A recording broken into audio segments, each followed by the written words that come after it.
Olá, Olá, olá Betina, tudo tudo bem? bem? Como vai? Tudo bem, e vocês? Deixa eu arrumar aqui. Tudo certíssimo. Comecei aqui 2 minutinhos atrasado, já peço desculpas de forma antecipada, porque hoje em dia em live a gente não pode atrasar mais, né? É, Então, o exato. horário de 6 horas tem que ser religiosamente aí. Fica programado, né? Mas tudo Exatamente. bem. Mas vamos lá, tudo certo, né? Tudo bem, você? Vamos lá, tudo certinho. Vamos lá bater um papinho hoje, conversar um Consegue me ouvir pouco. bem aí? Tô ouvindo bem, tô ouvindo bem. Tá me ouvindo bem? Tá ótimo. Essa live Pronto, devia vamos lá. mostrar antes como a gente tá, né? Tô descabelada.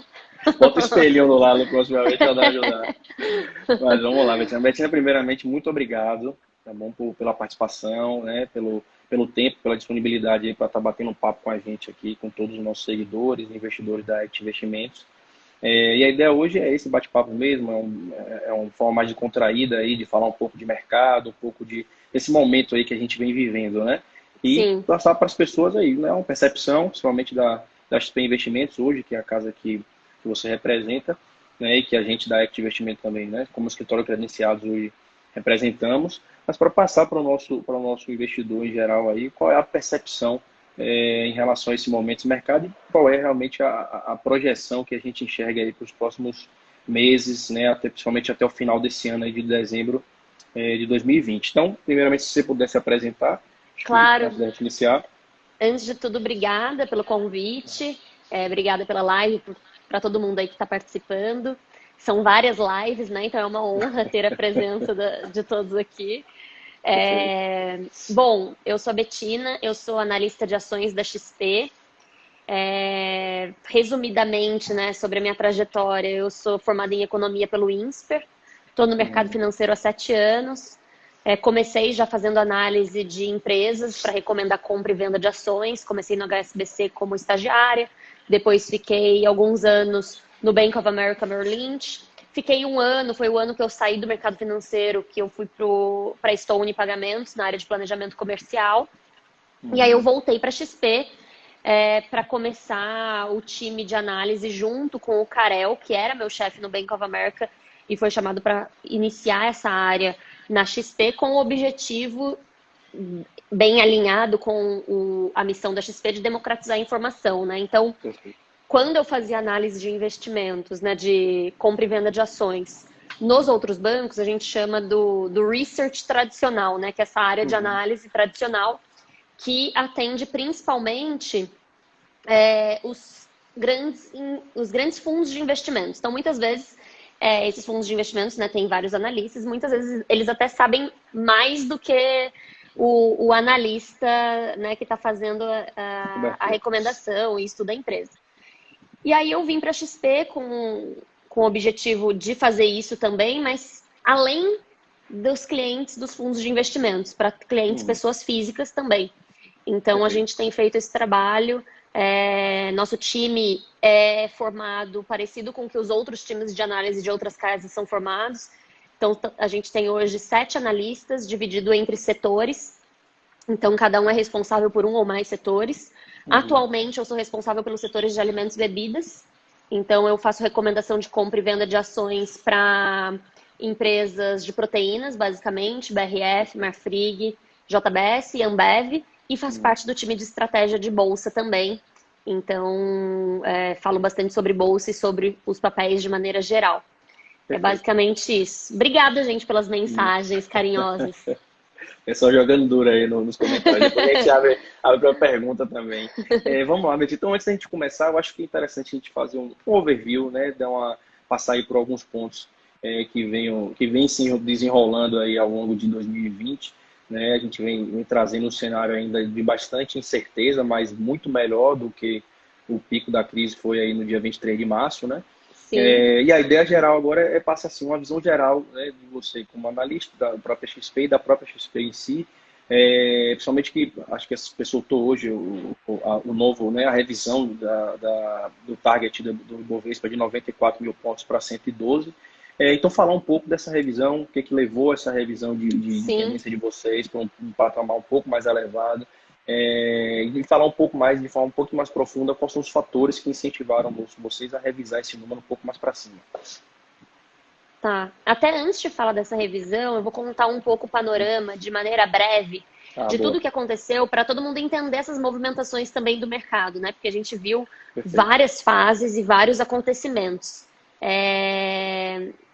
Gente, depois eu comento de BRF, estou vendo aí a mensagem de vocês. Boa.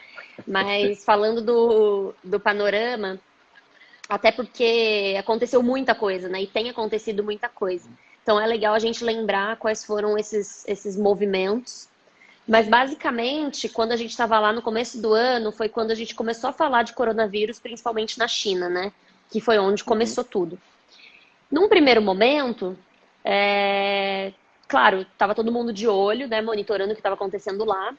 Mas eu digo que foram o mercado de maneira geral, mercados, analistas, economistas, investidores, de maneira geral, fizeram algumas premissas erradas sobre aquele primeiro momento. Né? Primeiro, a gente achava que ficaria reduzido todo esse acontecimento restrito na China, né? Então, que a China Uhum. faria todas as medidas de restrição e não teria disseminação da doença. Gente, até quem Uhum. assiste as lives que eu tenho feito, eu sempre conto isso no começo, tá? Mas é só para Boa. colocar todo mundo a par. Na Então, mesma desculpa aí página, né? se eu tô repetitiva, porque são tantas lives, né? Se preocupe. Mas então teve essa primeira premissa errada, que foi acreditar que a doença ficaria contida na China. Uhum. A segunda premissa errada foi achar que seria um problema de oferta, né, o Uhum. coronavírus. Então teria um problema nas cadeias, mas também teve um problema de demanda, como a gente tem Uhum. visto com a desaceleração econômica. Perfeito. Então, basicamente, num primeiro momento, os mercados não pioraram exatamente por causa do coronavírus, porque acreditava-se muito nisso, que acho que também no começo teve muito, né, não é tão impactante, aquela dúvida se era impactante, não era impactante, mas todo Rapidinho, mundo Betina, achava. se eu só pedir um favor, o pessoal, as perguntas tem um íconezinho para perguntar embaixo, elas ficam registradas. Eu acho que fica mais fácil da gente responder depois. Então, se vocês puderem fazer a pergunta aqui pelo pontinho aqui do Instagram para fazer, a gente fica registrada, mais à frente a gente volta nas perguntas e responde, tá bom? Desculpa, Bertina, pode continuar. Boa, imagina. E aí, então, nesse primeiro momento, a gente não viu uma piora dos mercados por conta disso. A gente teve até uma piora das ações mais atreladas à China. Então, a gente viu uma correção, né, das ações de proteínas, por exemplo, que tem representatividade das vendas na China, serem impactadas nesse primeiro momento. Só que aí foi no Carnaval no Brasil que a gente teve a primeira, né, muito negativa sobre isso, né, que foi a disseminação da doença, principalmente na Europa, no Irã, e que fez aquele terror dos mercados. As bolsas aqui no Brasil ainda estavam fechadas, né? Mas a gente já começou a ver lá fora as bolsas se deteriorando muito. E aí a gente teve, logo em março, né, depois do carnaval, aquela sequência de circuit breakers na bolsa, que é quando a bolsa cai mais de 10%, aí param por 30 minutos para conter a volatilidade. E a gente viu isso acontecendo 6 vezes em 8 pregões seguidos. Então, assim, foi uma semana bem intensa, né? Intensa para os analistas e acho que mais ainda intensa para os investidores, né? Principalmente para os Perfeito. investidores novos na bolsa, que tem muitos. Então foi uma semana bastante estressante e muita incerteza, né? Ninguém sabia o que ia ser. A gente ainda não sabe o que vai ser, mas naquela época, né? Parece até que faz muito tempo, mas foi agora há pouco. Vai ter 2 meses, né? 3 meses.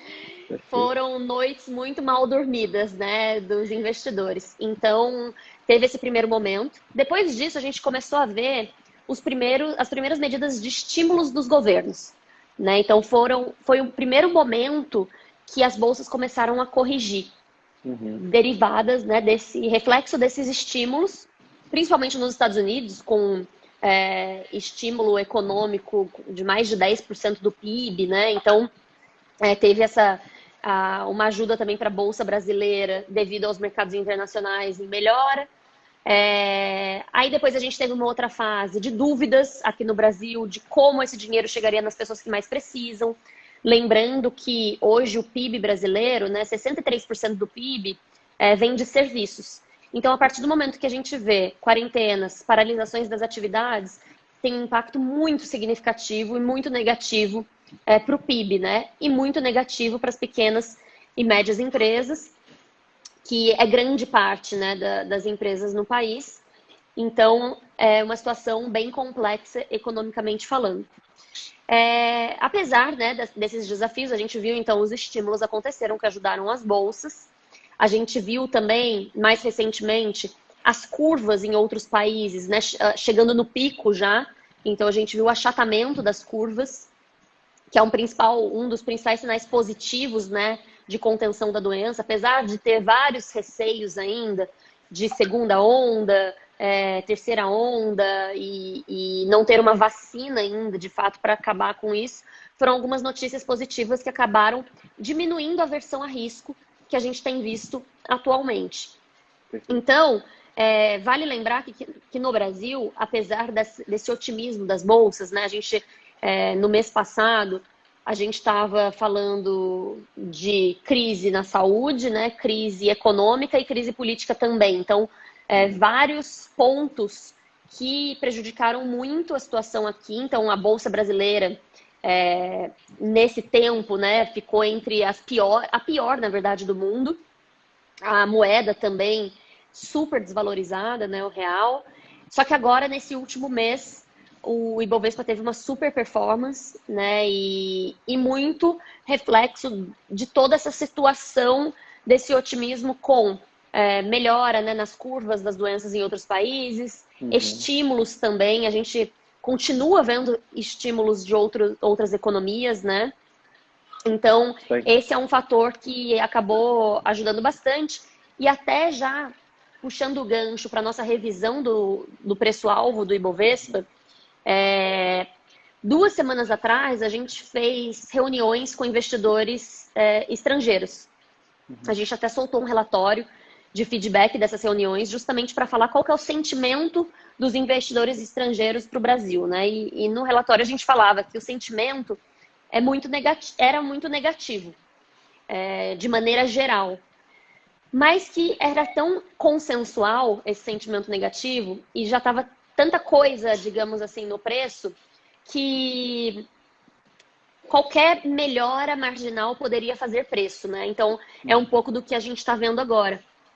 E um outro ponto interessante, até que um dos investidores falou bastante, é que apesar desse sentimento negativo como um todo para o Brasil, pensando, né, nos mercados emergentes, na hora do investidor se posicionar, ainda tem opções muito atrativas de stock picking dentro do país. Então, nomes interessantes, né, papéis de boa qualidade a preços atrativos.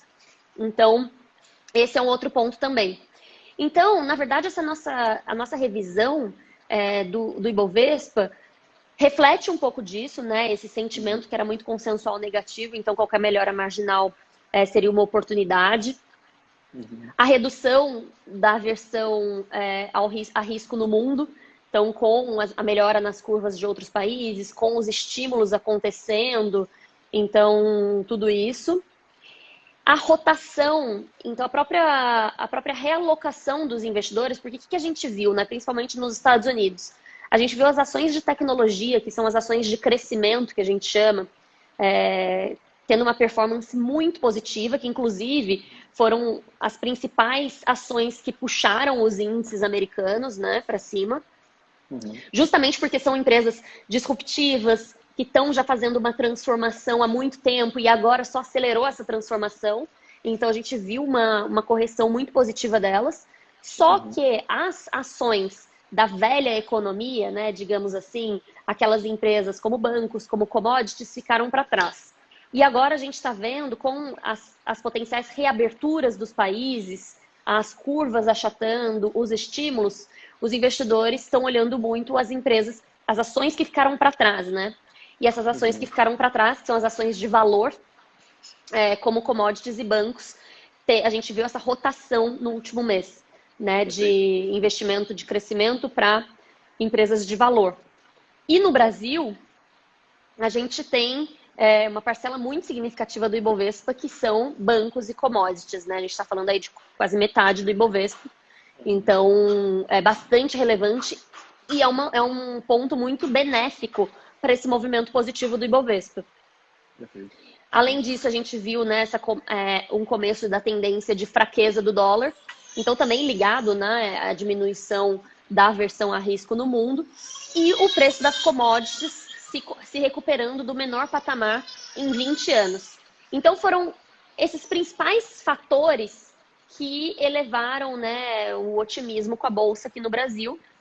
E quando a gente olha para o target da Bolsa, quando a gente coloca isso na conta, né, a redução do risco país, e também quando a gente olha o lucro projetado para 2021, a gente já está no meio do ano, né? Então, quando a gente faz a conta, a gente olha muito o lucro para frente.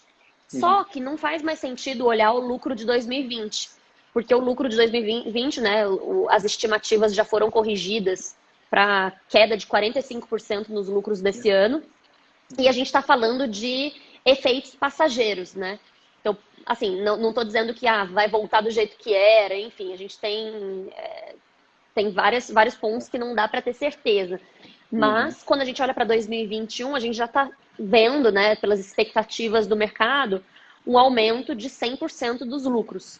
Então, olhando para esses lucros normalizados de 2021 e um múltiplo mais elevado para a Bolsa, né, mais elevado que o múltiplo médio, até, gente, antes eu vou explicar um pouco disso do múltiplo, que é importante, e muita gente não sabe o que eu estou falando, mas o múltiplo é uma métrica de comparação.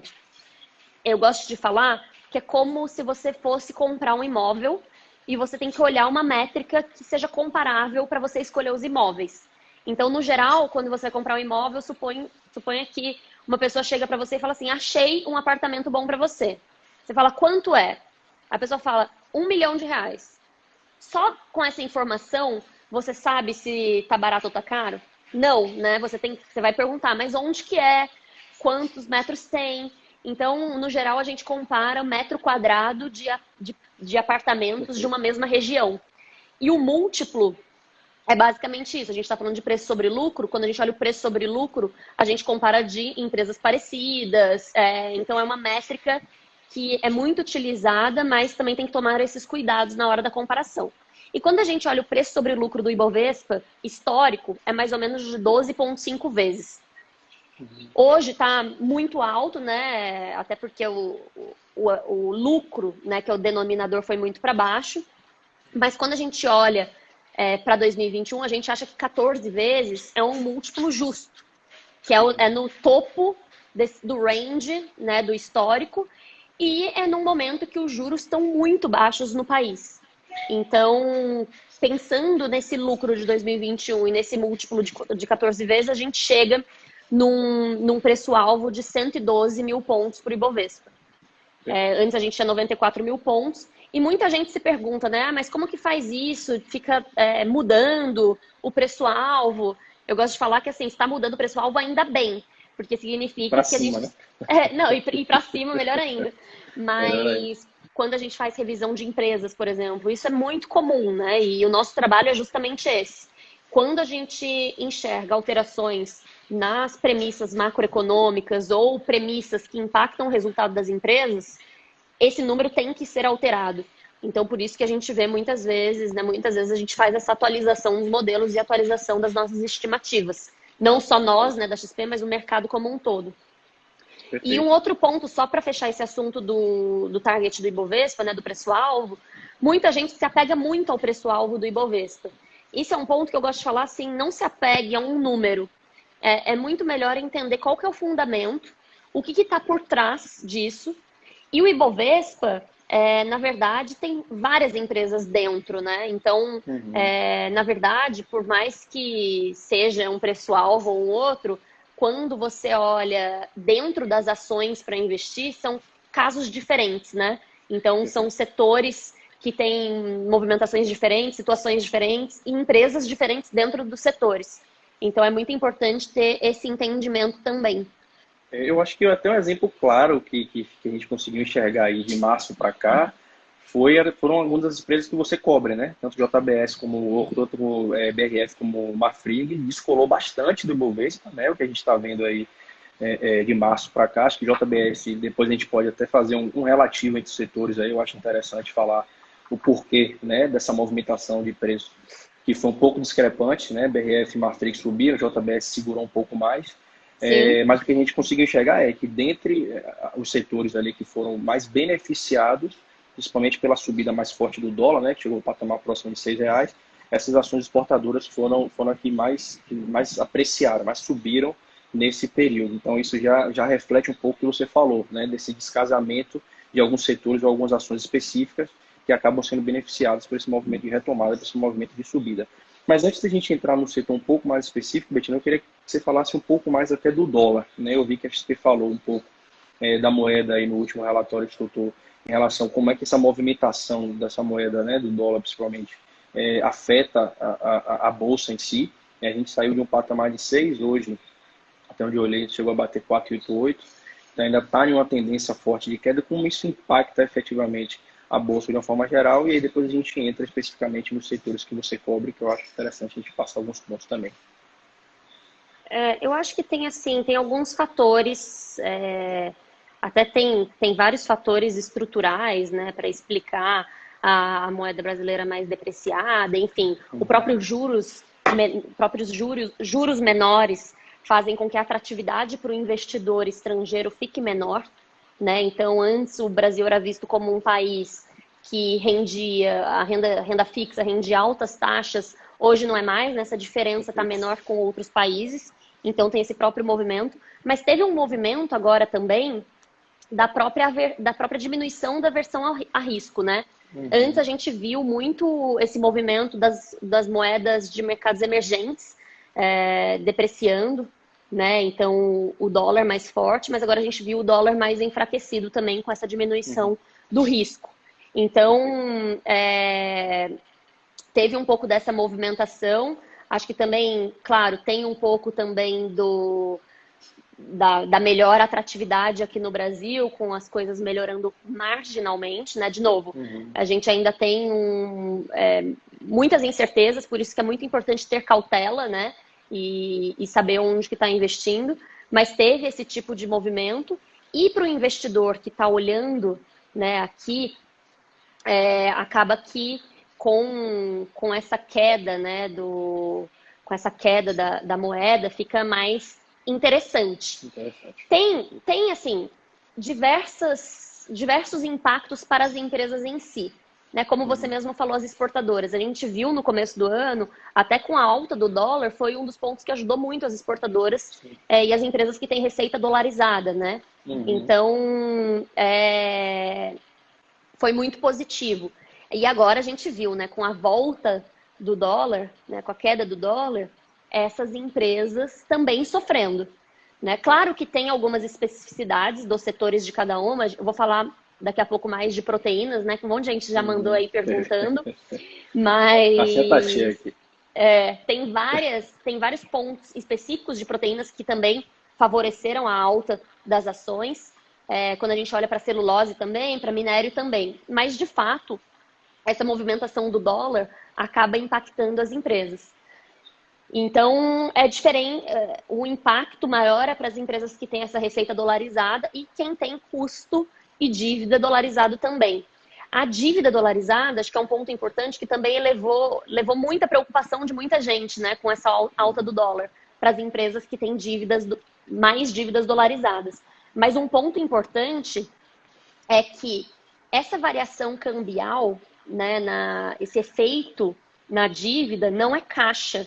Só vira caixa, ou seja, a empresa só tem que pagar por isso quando ela tem que fazer a marcação a mercado da dívida, ou seja, ela tem que pagar a dívida. E o que a gente vê nas empresas, principalmente essas maiores empresas do Ibovespa, é que elas são empresas muito bem posicionadas e que, na verdade, têm um prazo de pagamento das dívidas muito longo. Então, até quando a gente olha, por exemplo, a Marfrig, que agora no último resultado teve um impacto bem negativo da variação cambial. Só que esse impacto negativo no lucro é contábil, não é caixa, porque ela vai pagar a dívida muito para frente. A Suzano, vi aqui o Bruno comentou da Suzano. Suzano foi um caso diferente, que foi um hedge, que saiu do range e realmente teve que pagar, ela teve um prejuízo. Mas, enfim, tem esse tipo de impacto. Quando o dólar cai, essas empresas com a receita dolarizada acabam tendo essa receita impactada negativamente também. Do mesmo jeito que quando o dólar aumenta, elas são beneficiadas. Só que, por outro lado, o dólar a 5, o real a 5, né? Enfim, as empresas indo, os setores indo muito bem, como proteínas, como celulose, que a gente tem uma visão positiva, como minério também, a combinação é positiva. Então, de novo, não é só olhar o impacto do dólar, né? Tem que olhar todas as variáveis que impactam os resultados da empresa. E qual que é a visão de longo prazo. Até se eu já puder entrar em proteínas aqui, fique à vontade. Que é um bom exemplo, como você falou, as proteínas foram as empresas que no começo foram bem impactadas negativamente quando a gente estava falando de impacto na China, até porque nos últimos anos a receita atrelada à China aumentou bastante, né, com os casos de peste suína africana, que impactaram a oferta de suínos na China. A China produz e consome metade dos suínos do mundo. Então, isso acabou desequilibrando oferta e demanda, não só dos suínos, mas de todas as proteínas do mundo. E com isso, as exportações cresceram muito dos frigoríficos aqui no Brasil. E não só as exportações, né? Os preços das proteínas cresceram muito. Então, a China, de fato, é um país importante. Só que vale lembrar que é um país importante, mas a receita da BRF, JBS, Marfrig, que estão na nossa cobertura, é mais ou menos 6,5%, 7% que vem de China. Então também não é um caso de... Não era naquele momento um caso de muita preocupação, mas teve esse movimento negativo das ações. Depois, quando a gente viu a China normalizando e o Brasil piorando, e o dólar também subindo, o preço das proteínas em alta, foi a vez das empresas de proteína se beneficiarem. Até porque quando a gente olha o consumo básico e essencial nesse momento acaba sendo beneficiado, né, pela demanda. Só que, o que a gente está vendo hoje com as proteínas? Quando a gente olha o mercado, quando a gente olha a margem das proteínas, principalmente olhando para os Estados Unidos, quando a gente pensa em JBS e Marfrig, porque mais da metade da receita delas vem das operações dos Estados Unidos, quando a gente olha a margem, ou seja, quanto eles vendem menos os custos deles, a margem está muito alta nos preços do mercado. Por quê? Porque está acontecendo vários fechamentos de plantas devido às contaminações. Até um pessoal mandou aqui de casos aqui no Brasil também, mas nos Estados Unidos esses casos estão mais críticos. Então a gente... JBS, só para complementar, até o Bruno perguntou aqui sobre o fechamento temporário da unidade de Santa Catarina, né? Como é que isso afetaria a companhia? Então, se já quiser complementar também... Não, vou falar sobre isso, que esse é um dos principais temas nesse momento de proteínas.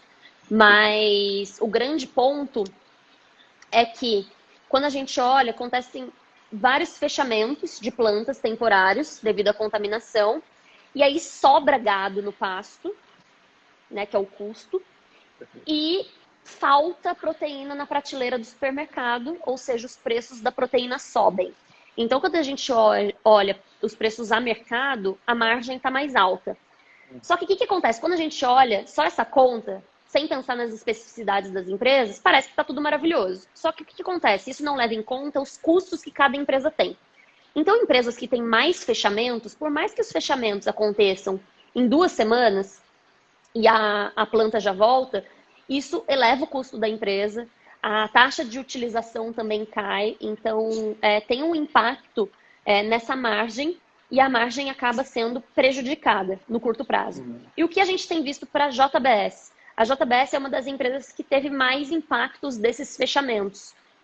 Então isso é uma das justificativas do porquê que ela ficou mais para trás versus uma Marfrig, por exemplo. A Marfrig teve menos impacto desses fechamentos.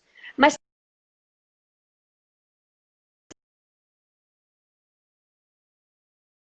então, a gente deve que estão acontecendo, até né, a gente está vendo essas notícias aqui no Brasil também, mas no médio e longo prazo, nossa visão é muito positiva. Por quê? Porque ainda há desequilíbrio entre oferta e demanda, a gente não viu ainda uma recomposição do rebanho de suínos na China, por exemplo, então vai continuar demandando proteínas. Os Estados Unidos é um país que tem um mercado mais resiliente, margens mais resilientes, porque tem é um país com uma renda disponível mais alta.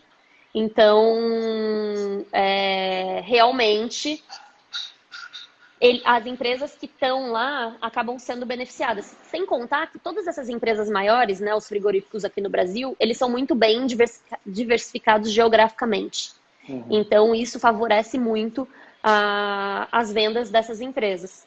Então, o resumo é esse. O curto prazo a gente ainda vê com bastante volatilidade, mas o médio e longo prazo bastante atrativo. A JBS também está negociando a valores muito atrativos, né? O múltiplo dela está bem baixo.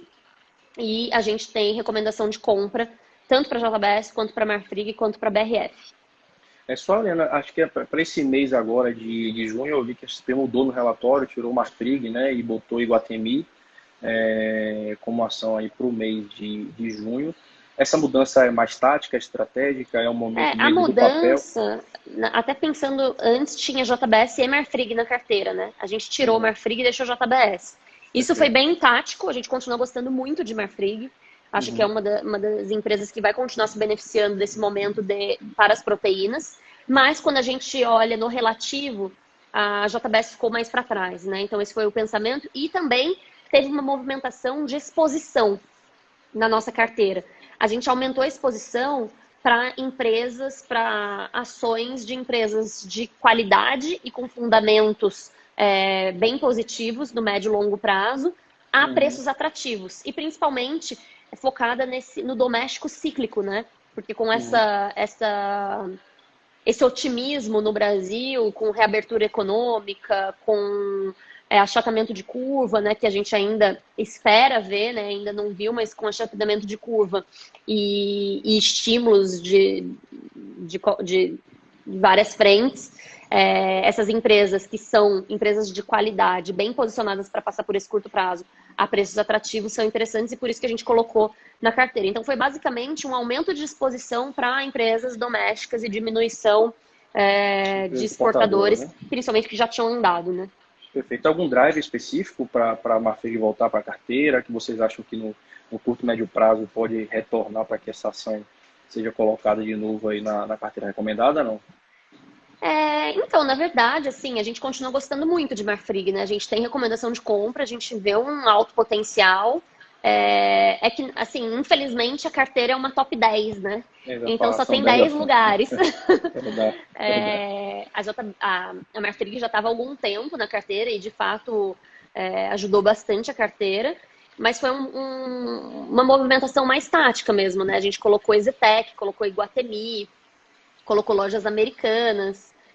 Não significa que a gente não gosta de Marfrig. Inclusive, quem quiser ter na carteira também Marfrig, a gente tem recomendação de compra, a gente gosta. Mas é que essa carteira, a ideia é fazer uma combinação entre vários setores e os papéis que todos os analistas do time mais gostam, né? Então, assim, não posso ter na carteira as minhas 3 empresas de proteínas que eu tenho recomendação de compra. Felizmente, né? Então, mas pensando também na exposição a setores diferentes, né? Perfeito.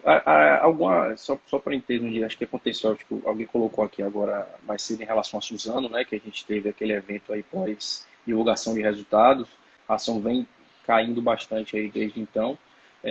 Mas vocês mantiveram na carteira. Do que? Ainda Desculpa? De Suzano. Então, Suzano, na verdade, teve o impacto do hedge, né? Mas operacionalmente os resultados vieram muito bons. Até no dia do resultado, na verdade, a ação subiu, né?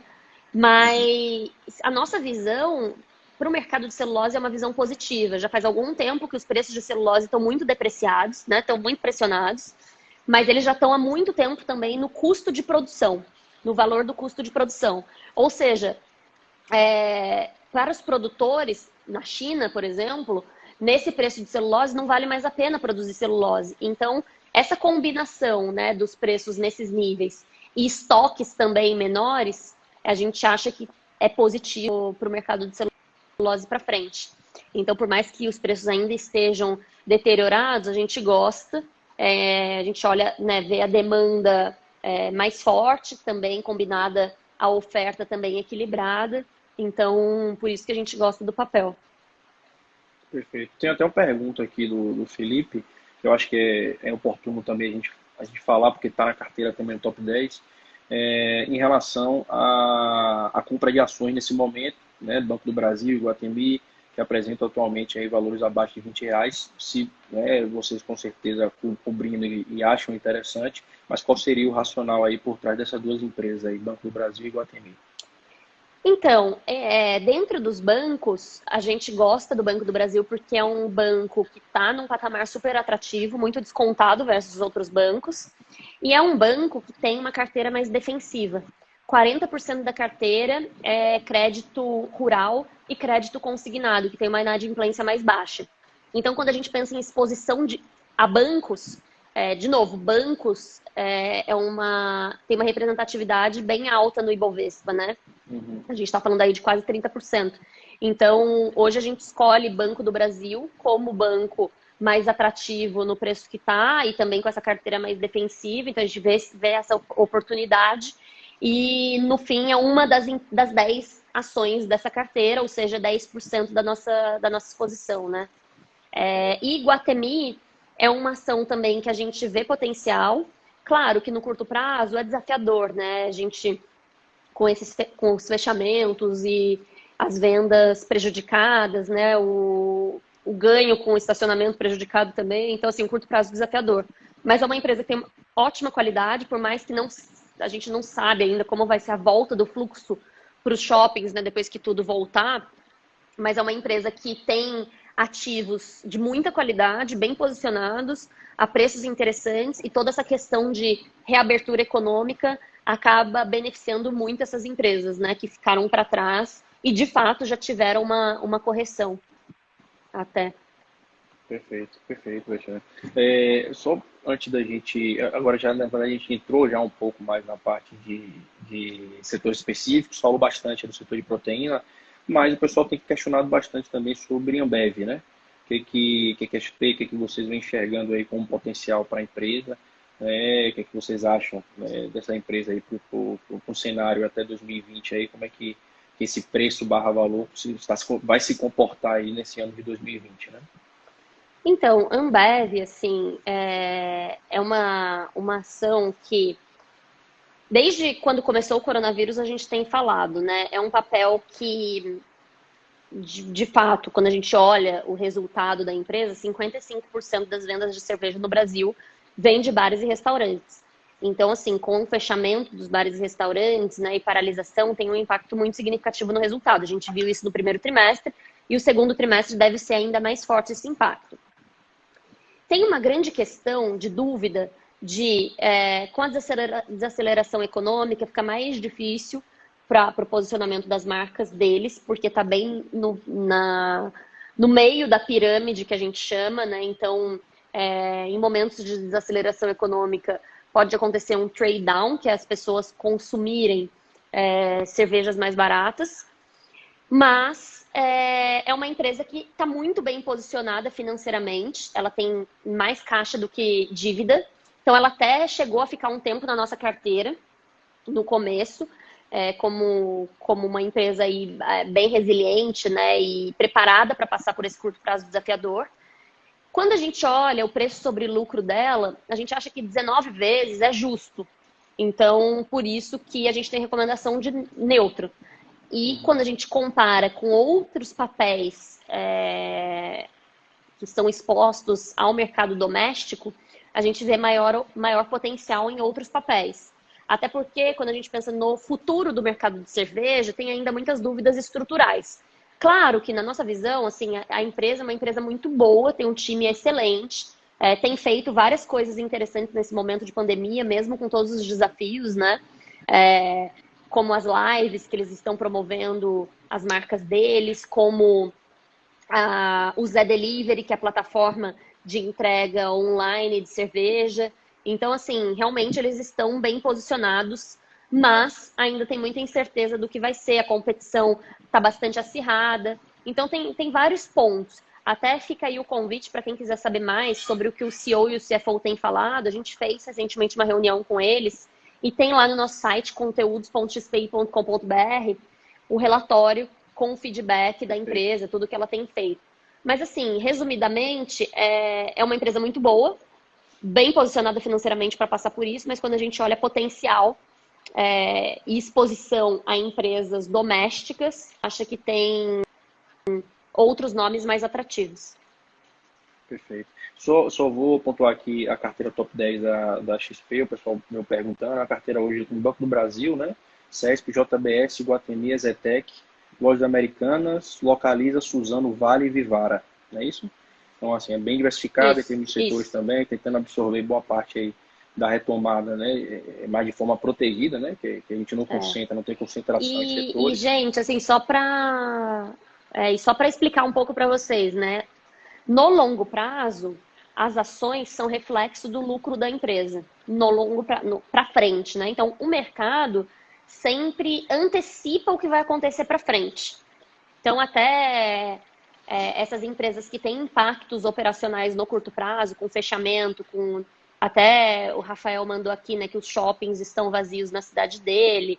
Então, assim, por mais que tenha esse momento desafiador, a gente trabalha muito com a projeção, né? Tem muita coisa que já está no preço, já os lucros, né, os resultados do curto prazo já foram corrigidos para esse momento, mas no longo prazo a gente ainda vê crescimento e quando a gente olha como está a ação, como a ação está sendo negociada nesse momento, muitos oferecem patamares atrativos, estão em patamares atrativos, né? Então essa é uma combinação de bons fundamentos para frente da empresa, ou seja, resultados fortes para frente, a empresa bem posicionada para continuar crescendo no longo prazo e sendo consolidadora, né, e sendo uma empresa importante dentro do setor dela no longo prazo, com situação financeira robusta para passar pelos desafios do curto prazo e ações a patamares atrativos. Então, são esses 3 pontos principais para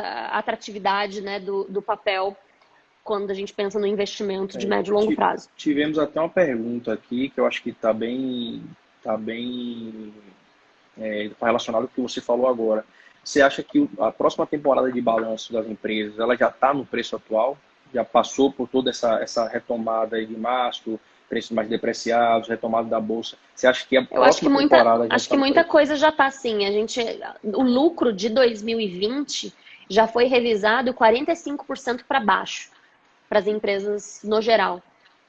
E quando a gente olhou o primeiro trimestre foram os primeiros impactos do coronavírus das empresas, né?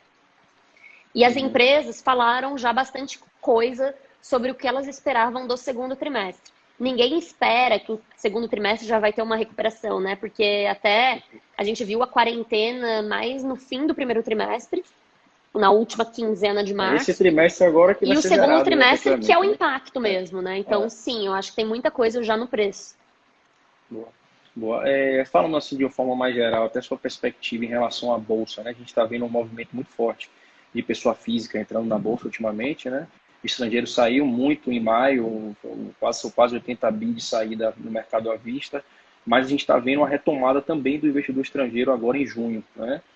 Juntamente com pessoa física. O que você acha? Eu sei que o target efetivamente de vocês aí hoje é 112 mil pontos, mas bolsa é fluxo, né? Então, um fluxo acima da média também, durante um prazo um pouco maior, pode corrigir essa bolsa para máximas até voltar a atingir aí os 119 mil pontos. Você acha que seria possível isso ainda nesse ano de 2020? Então, a nossa expectativa é 112 mil pontos, né?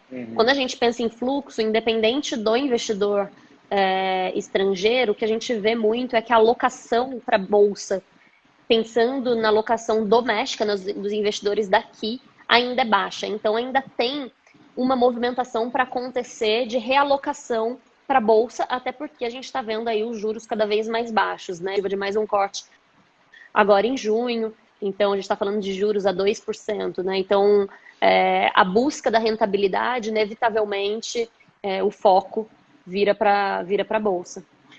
Só mais um ponto que eu acho que pode ser que agregue também, acho que saiu hoje até nos noticiários aí, a palavra de Mansueto a respeito da reforma tributária também, podendo ser votada entre julho e agosto. E a gente sabe que é um trigger muito importante também a questão das reformas, né? Essa questão das reformas melhorando, o Brasil tem uma percepção um pouco melhor em relação ao cenário macro, pode também, eu digo assim, até melhorar a percepção, até de nota de grau de investimento, e isso também favoreceria também a entrada de institucionais, né, de grandes fundos, de fundos de pensão, que trariam um volume um pouco maior para o Brasil. É, a parte estrutural também, para a parte política, também está no drive de vocês, está nesse preço, está nesses 112 mil pontos também, essa Não, parte esse, política? esse preço é sem nenhum. É do jeito que do jeito que tá hoje, né? Eu acho que também o que tá muito no preço é isso, de Uhum, que 2020 muita coisa fica parada, né? uhum, E de fato, eu acho que esse tipo de notícia é uma das notícias que traz esse otimismo também, que são as melhoras marginais, né? Que não estavam antes sendo consideradas. perfeito. Então, mas é meio que parecido com o que a gente entendeu das nossas reuniões com os investidores estrangeiros, né? Que o consenso estava super negativo, mas que qualquer melhora poderia ser positivo para a movimentação, e é um pouco do que a gente está vendo agora. Tá, perfeito. Só para finalizar aqui, eu acho que para a gente causar um pouco de frição aqui na live também, o pessoal veio perguntado bastante de Via Varejo, né? Então, assim, eu acho que é uma ação que todo mundo acompanha, acho que não faz parte hoje, não sei se faz parte hoje da análise de vocês, mas tem uma concorrente da Via Varejo hoje na carteira, que é a Lojas Americanas, né? E o pessoal perguntou aqui, entre Lojas Americanas, Não, Via até Varejo, qual a falando, percepção? vou falar de lojas americanas, porque foi a que entrou agora na nossa carteira, né? Lojas americanas, de fato, no primeiro trimestre, teve um resultado muito positivo, tem feito um trabalho muito positivo de integração de lojas físicas com venda online, né? Perfeito. Então, quando a gente olha o faturamento das lojas americanas e B2W, que é o braço 100% online, Uhum. o faturamento teve um crescimento de 17% ano contra ano, e na nossa visão, lojas americanas está a patamares atrativos e é uma empresa muito bem posicionada para participar desse momento de transformação e crescimento que a gente enxerga para frente, né? Uhum. Então, esse foi um dos motivos. A gente até fez a gente colocou a gente aumentou a recomendação para compra, né, de lojas americanas e colocamos na carteira como uma das nossas preferidas dentre esses 10 nomes. Perfeito. Tem até uma pergunta do Bruno aqui. Por que a taxa da XP em apostar em varejistas agora em níveis de desemprego tão alto e o brasileiro geralmente mudando a percepção em relação ao consumo, né? Porque a XP ainda tem esse posicionamento nesse setor. Então, Bruno, acho que até é importante entender que assim, as empresas da Bolsa são bem diferentes da economia real, né? No geral, as empresas da Bolsa são empresas que são consolidadoras dentro dos setores dela, são as empresas mais competitivas e com as melhores estruturas de custo e tecnologia e inovação. Então, por mais que sim tenha esse impacto de desaceleração econômica, ao mesmo tempo a gente também tem uma oportunidade de maior consolidação dessas empresas maiores, né? Então, e essas empresas acabam sendo as empresas preferidas, né, na hora do consumo. São as empresas que estão sempre do lado do consumidor e sempre eficientes e disponibilizando os melhores serviços. Então, é por isso que a gente gosta. E de novo, o mercado antecipa o que vai acontecer para frente no longo prazo, né? As recomendações não são só baseadas em um ano especificamente, não são só baseadas em 20. As recomendações são recomendações de longo prazo, né? Então, de um horizonte de pelo menos 6, 12 meses. E para fazer a nossa recomendação, a gente faz uma projeção do setor das empresas no longo prazo, dos próximos 5, 10 anos. E a partir desse fluxo de caixa que a gente projeta para frente, a gente traz a valor presente. Então, isso que está, né, no preço das ações que para fazer a nossa recomendação é muita análise de longo prazo que a gente espera para frente. Então, por mais que as empresas sejam impactadas operacionalmente agora, muitas delas têm esse espaço para continuar crescendo e, mais do que só o longo prazo, também tem o espaço para passar por esse curto prazo desafiador, né? Principalmente as empresas que estão mais bem capitalizadas. Perfeito. Aqui, para finalizar, eu acho que, bom, foi muito esclarecedor. Acho que todos os pontos aí que você abordou são pontos que estão aí no dia a dia das pessoas, que vêm acompanhando, principalmente através das notícias, né, das informações.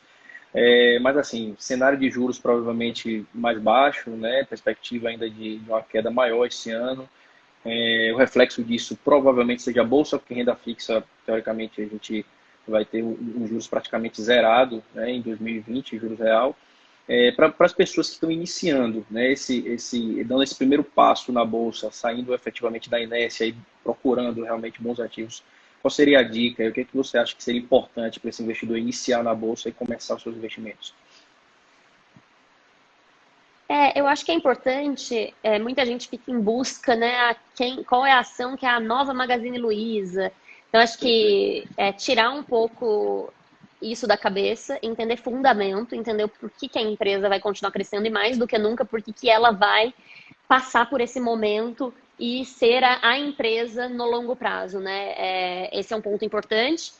Mas, para quem está começando, você não precisa escolher diretamente as ações especificamente, né? Você pode aumentar sua exposição aos poucos em renda variável através de fundos. Os fundos têm times por trás, com analistas e gestores que conhecem muito bem o mercado e fazem esse trabalho diariamente, né? Então, acho que para começar, é legal fazer isso, e sentindo e sempre ter uma carteira diversificada nas diferentes classes de ativos. Pedir ajuda, eu acho que nesse momento, né, que os juros estão baixos e tem muitas classes de ativos e muita gente interessada em investir, é importante ter uma assessoria legal. Então, como vocês, né, que fazem um super trabalho. Então, é muito importante, não estou falando terceirizar, tá? É muito importante também ter esse conhecimento e estudar bastante, porque a decisão do seu dinheiro tem que ser sua. Mas ter ajuda é muito importante, carteira diversificada e ter uma carteira de acordo com o seu perfil. Se você é uma pessoa conservadora e tem 90% do seu patrimônio em ações, não está certo, né? Não está certo nem se você é uma pessoa agressiva, porque o ideal é você ter uma carteira diversificada. Então, entender qual que é o seu perfil, para saber quais são as classes de ativos para você investir, quanto colocar em cada uma delas é muito importante. Tem aí a assessoria, né, para ajudar. Tem também o nosso site conteúdos.xpi.com.br, que a gente traz bastante conteúdo, tem muito relatório, lives e muita informação, que é justamente para empoderar todo mundo para investir cada vez melhor, né? Perfeito. Betina, muito obrigado. Agradeço bastante aí a participação, eu e toda a equipe, todo o time da Act Investimentos. Eu acho que foi muito esclarecedor, né, para todos que estão buscando mais informações cada dia mais, e uma informação embasada através de uma análise profunda dos papéis, do cenário de mercado. Eu acho que só favorece o poder de decisão de todo mundo, tá bom? Muito obrigado mais uma vez, eu agradeço bastante aí pelo seu tempo e ficamos à disposição também para ajudar no que for necessário. Muito obrigada a todos vocês. Agora eu tenho uma outra live, Obrigadão, se quiserem ir lá no meu Insta. Tá bom? Fique à vontade. Mais tchau, um agora. gente. Valeu, Obrigada. Betina. Grande abraço. Tchau, tchau.